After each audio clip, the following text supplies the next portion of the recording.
مسلم league نون عوامی مقبولیت رکھنے کے باوجود اپنے رہنماؤں کی حد تک فیملی لمیٹڈ کمپنی کہی جا سکتی ہے۔ اس کا فیملی لمیٹڈ ہونا عوام اور ملک کے لیے تو فائدہ مند نہیں ہے، لیکن اس کے بورڈ آف ڈائریکٹرز کے لیے بڑا منافع بخش ہے۔ اپنے اسی فیملی سٹرکچر کی وجہ سے یہ جماعت اب تک ملک کی سیاست میں قائم دائم ہے، ورنہ ملک کا سب سے بڑا کاروباری سیاسی گروپ کب کا اسے ہڑپ کر چکا ہوتا۔ چھوٹی سی وضاحت کر دوں کہ فیملی لمیٹڈ والا کلچر صرف مسلم لیگ نون میں ہی نہیں ہے، بلکہ دیگر بڑی جماعتوں میں بھی پایا جاتا ہے، کسی میں کم اور کسی میں زیادہ۔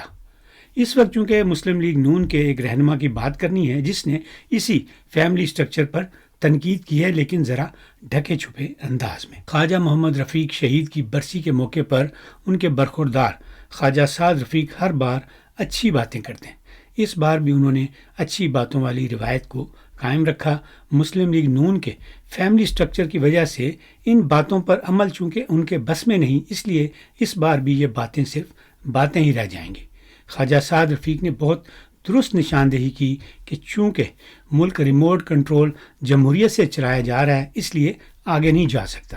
اپنی بات کی وضاحت کرتے ہوئے خواجہ سعد رفیق کا کہنا تھا کہ ریموٹ کنٹرول صرف فوجی ریموٹ کنٹرول نہیں ہے، سیاسی جماعتوں میں بھی یہی حال ہے۔ پارٹی کا لیڈر بادشاہ بن جاتا ہے تو یہ بھی ریموٹ کنٹرول والی صورتحال ہوتی ہے، اور اس صورت میں ریموٹ بادشاہ کے ہاتھ میں ہوتا ہے۔ خواجہ سعد رفیق نے عدلیہ والے ریموٹ کنٹرول کا بھی ذکر کیا اور کہا کہ اس عدالتی آمریت میں یہاں چند جج اپنے چیمبر یا گھر میں بیٹھ کر فیصلہ کرتے ہیں کہ ملک کس طرح چلے گا، کرسی پر کون بیٹھے گا اور جیل میں کس نے جانا ہے۔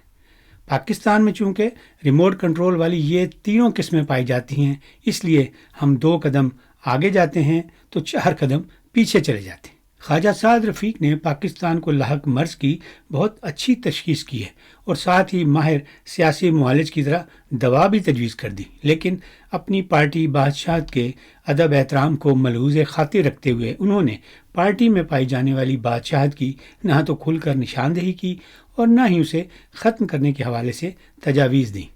خواجہ سعد رفیق نے پارٹی کے لیے بہت دفعہ جیل یاترا بھی کی ہے، عمر کا بڑا حصہ اس پارٹی کی سیاست کی نظر کر دیا ہے، لیکن ایسا لگتا ہے کہ اب بھی ان کو اپنے اوپر یہ اعتماد نہیں ہے کہ وہ پارٹی میں پائے جانے والے ریموٹ کنٹرول سسٹم کو درست کرنے کے لیے کچھ کر سکتے ہیں۔ مسلم لیگ نون میں یہ ریموٹ کنٹرول کلچر ختم ہو جائے تو یہ پارٹی اپنے منشور کے مطابق ملک کی بہتری کے لیے اور بھی کام کر سکتی ہے،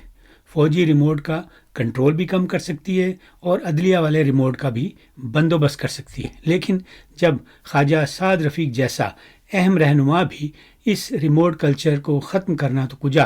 اس کے چلانے والوں کا نام بھی نہیں لے سکتا، تو پھر ایسی صورت میں تو یہ ملک ابھی کافی عرصے تک اس فوجی ریموٹ کنٹرول کے تحت ہی چلے گا جس کے کنٹرول میں اس وقت مسلم لیگ نون اور ملکی عدلیہ ہے۔